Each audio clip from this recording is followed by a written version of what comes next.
નમસ્કાર, હું છું માર્ગી. આપની સાથે હેડલાઇન્સમાં જોઈએ કેટલાક મહત્વના સમાચાર. ભારત અને ઇંગ્લેન્ડ વચ્ચેની T20 સિરીઝ પહેલા બીસીસીઆઈએ બંગાળ ક્રિકેટ એસોસિએશન સહિત અન્ય રાજ્ય ક્રિકેટ બોર્ડ સાથે નવી ગાઈડલાઈન શેર કરી હતી, જેમાંથી એક નિયમ કોલકાતામાં લાગુ કરવામાં આવ્યો છે. બીસીસીઆઈનો નિર્દેશ હતો કે કોઈ પણ ખેલાડી માટે અલગ વાહન રહેશે નહીં અને બધા ખેલાડીઓએ ટીમ સાથે બસમાં મુસાફરી કરવી પડશે. આવી સ્થિતિમાં ટીમના બધા ખેલાડીઓ એક જ બસમાં કોલકાતા પહોંચ્યા છે.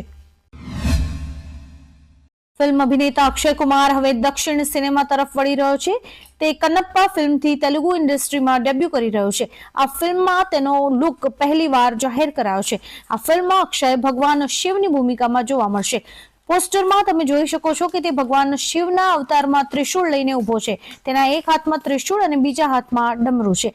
આ ફિલ્મ આ વર્ષે 25મી એપ્રિલે સિનેમાઘરોમાં રિલીઝ થશે.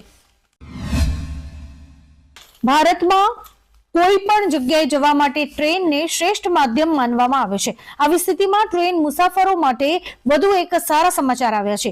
ભારતીય રેલવે અમદાવાદથી સુરત સુપરફાસ્ટ સહિત 10 નવી ટ્રેન્સ શરૂ કરી છે. આ ટ્રેન્સ રિઝર્વેશન વિના મુસાફરી કરતા મુસાફરોની સમસ્યાના નિરાકરણ માટે લાવવામાં આવી છે. મીડિયા રિપોર્ટ્સ અનુસાર આ ટ્રેન્સનું સંચાલન આજથી શરૂ થશે. ખ્યાતિ હોસ્પિટલમાં નિર્દોષ લોકોના સોદાગર ચેરમેન કાર્તિક પટેલની સાથે તેની જોડી પણ એટલી જ સામેલ હતી, જેમાં ચિરાગ રાજપૂત અને રાહુલ જૈન સૌથી મોટા મોહરા હતા. જેને પગલે હવે અમદાવાદ ક્રાઇમ બ્રાન્ચે મુખ્ય આરોપીની તેના સાગરીતો સાથે પૂછપરછ કરવાનું નક્કી કરી લીધું છે. ત્રિપુટીને એક સાથે જ પૂછપરછ કરાશે. ક્યારે અને કઈ રીતે PMJAY કૌભાંડ શરૂ કર્યું તેના રાઝ ખુલશે. ડોનાલ્ડ ટ્રમ્પ આજે શપથ લેવા જઈ રહ્યા છે. ટ્રમ્પ અમેરિકાના 47મા રાષ્ટ્રપતિ બનશે. શપથ ગ્રહણ સમારોહ ભારતીય સમય મુજબ રાત્રે 10:30 વાગે શરૂ થશે. શપથ ગ્રહણ પહેલા ટ્રમ્પે વોશિંગ્ટનમાં વિજય રેલીને સંબોધિત કરી હતી. તેમણે કહ્યું કે અમે અમેરિકામાંથી ગેરકાયદેસર ઇમિગ્રન્ટ્સને હાંકી કાઢીશું અને સરહદો પર કડક નિયંત્રણ લાદીશું. બનાસકાંઠા જિલ્લાના વિભાજનને લઈને ધાનેરાના ગામડાઓમાં ભારે વિરોધ કરવામાં આવી રહ્યો છે, જેમાં ધાનેરાના ડેઢા અને એડાલ ગામે સૂત્રોચ્ચાર સાથે લોકોએ વિરોધ નોંધાવ્યો હતો. ધાનેરામાં વિભાજન મુદ્દે લોકોમાં નારાજગી જોવા મળી રહી છે. વાવ થરાદમાં નહીં ભળવા મામલે લોકોએ સૂત્રોચ્ચાર કર્યા હતા. ધાનેરાના ગામડાઓમાં પણ વિરોધના સૂર રેલાયા છે. અમેરિકાના વોશિંગ્ટન ડીસીમાં એક બાજુ ચૂંટાયેલા પ્રમુખ ડોનાલ્ડ ટ્રમ્પ 47મા પ્રમુખ તરીકે શપથ લેવાની તૈયારી કરી રહ્યા છે, તેવા સમયે જ રાજધાનીમાં ગોળીબારની એક ઘટના સામે આવી છે. આ ઘટનામાં હૈદરાબાદના ભારતીય વિદ્યાર્થીની ગોળી મારીને હત્યા કરવામાં આવી હોવાનું જાણવા મળ્યું છે. અમદાવાદના લાલ દરવાજા વિસ્તારમાં ગુજરાત ATSએ 27 લાખનું ડ્રગ્સ ઝડપી પાડ્યું છે. પોલીસે આરોપી ડ્રગ્સ પેડલર ફરઝાન શેખની ધરપકડ કરી છે. જોકે આરોપી પાસેથી અગાઉ પણ પોલીસે 20 કિલો જેટલું ડ્રગ્સ જપ્ત કર્યું હતું. પોલીસ ડ્રગ્સ પેડલરની સાથેના બીજા આરોપીઓની પણ તપાસ કરી રહી છે. આ ડ્રગ્સ ક્યાંથી લાવવામાં આવ્યું હતું અને કોણે આપવાનું હતું તે દિશામાં પણ તપાસ કરાઈ રહી છે. ઈરાને પ્રખ્યાત પોપ ગાયક અમીર તતાલુને ઈશનિંદાના આરોપસર મૃત્યુદંડની સજા ફટકારી છે. તતાલુ પર મોહમ્મદ પૈગંબરનું અપમાન કરવાનો આરોપ હતો, જેને સુપ્રીમ કોર્ટે સાચો માન્યો હતો. આવી સ્થિતિમાં શરૂઆતમાં તેને 5 વર્ષની જેલની સજા ફટકારવામાં આવી હતી, પરંતુ સરકારી વકીલના વાંધા ઉઠાવ્યા બાદ આ સજાને મૃત્યુદંડમાં બદલી નાખવામાં આવી છે.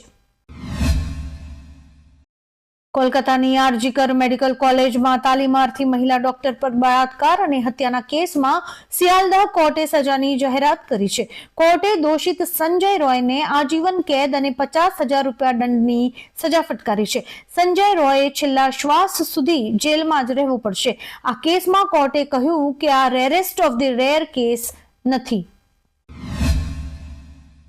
સરખેજ ચોકડીથી નારોલ વચ્ચે 1200 કરોડના ખર્ચે 4 નવા બ્રિજ બનાવવાની કામગીરી મે મહિનાથી શરૂ થશે. કામગીરીનો પ્રારંભ સૌથી પહેલા કોઝી હોટેલ જંકશનથી થશે.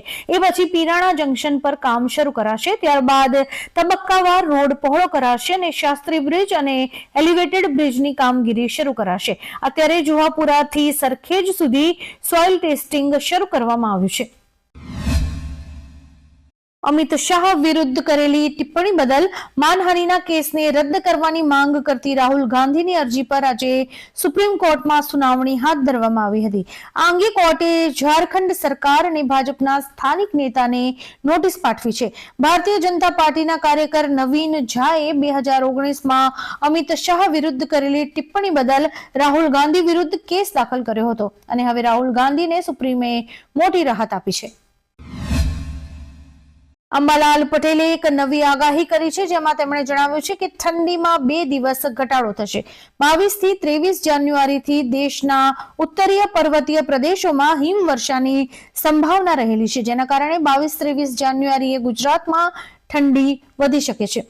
આગામી 27 થી 30 જાન્યુઆરી દરમિયાન મજબૂત વેસ્ટર્ન ડિસ્ટર્બન્સ આવે તેવી શક્યતા છે, જેના કારણે રાજ્યમાં માવઠાની શક્યતા પણ રહેલી છે.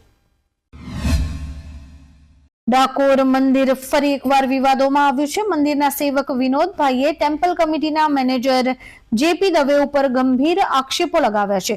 ટેમ્પલ કમિટીના મેનેજર નિવૃત્ત મામલતદાર છે. અત્યારના મેનેજર જેપી દવેને મેનેજર પદેથી દૂર કરવા માટે મંદિરના સેવક વિનોદભાઈએ અરજી કરી છે. તેમને મેનેજર પદ ઉપરથી જો દૂર નહીં કરવામાં આવે તો આમરણાંત ઉપવાસની પણ વિનોદ સેવકે ચીમકી આપી છે. આરજીકર બળાત્કાર અને હત્યા કેસમાં દોષિત સંજય રોયને આજીવન કેદની સજા મળી છે, પરંતુ પશ્ચિમ બંગાળના સીએમ મમતા બેનર્જીનું કહેવું છે કે તેઓ કોર્ટના નિર્ણયથી સંતુષ્ટ નથી. તેમણે કહ્યું કે અમે બધાએ મૃત્યુદંડની માંગણી કરી હતી, પરંતુ કોર્ટે આજીવન કેદની સજા ફટકારી છે અને હું એનાથી સંતુષ્ટ નથી. જો કેસ સીબીઆઈને સોંપાયો ન હોત અને અમારા હાથમાં હોત તો ફાંસીની સજા ઘણા સમય પહેલા જ અપાઈ ગઈ હોત. અભિનેત્રી કંગના રનૌતની ફિલ્મ ઇમરજન્સી સિનેમાઘરોમાં રિલીઝ થઈ ગઈ છે. ઇમરજન્સી થિયેટર પછી નેટફ્લિક્સ પર આવશે. જો કે ઓટીટી રિલીઝ તારીખ હજુ સુધી આપવામાં નથી આવી. ઇમરજન્સી ફિલ્મની વાર્તા એ સમય પર આધારિત છે જ્યારે ઇન્દિરા ગાંધીએ ભારતમાં કટોકટી જાહેર કરી હતી. આપને જણાવી દઈએ કે ફિલ્મની કમાણી અત્યાર સુધીમાં 10 કરોડ રૂપિયાને વટાવી ગઈ છે. આવા જ કેટલાક રસપ્રદ સમાચારો નિહાળવા માટે અમારી યુટ્યુબ ચેનલને લાઇક, શેર અને સબસ્ક્રાઇબ કરો અને જોતા રહો હેડલાઇન્સ. આ ઉપરાંત આપ અમને અમારા ઇન્સ્ટાગ્રામ હેન્ડલ અને ફેસબુક પેજ ઉપર પણ ફોલો કરી શકો છો.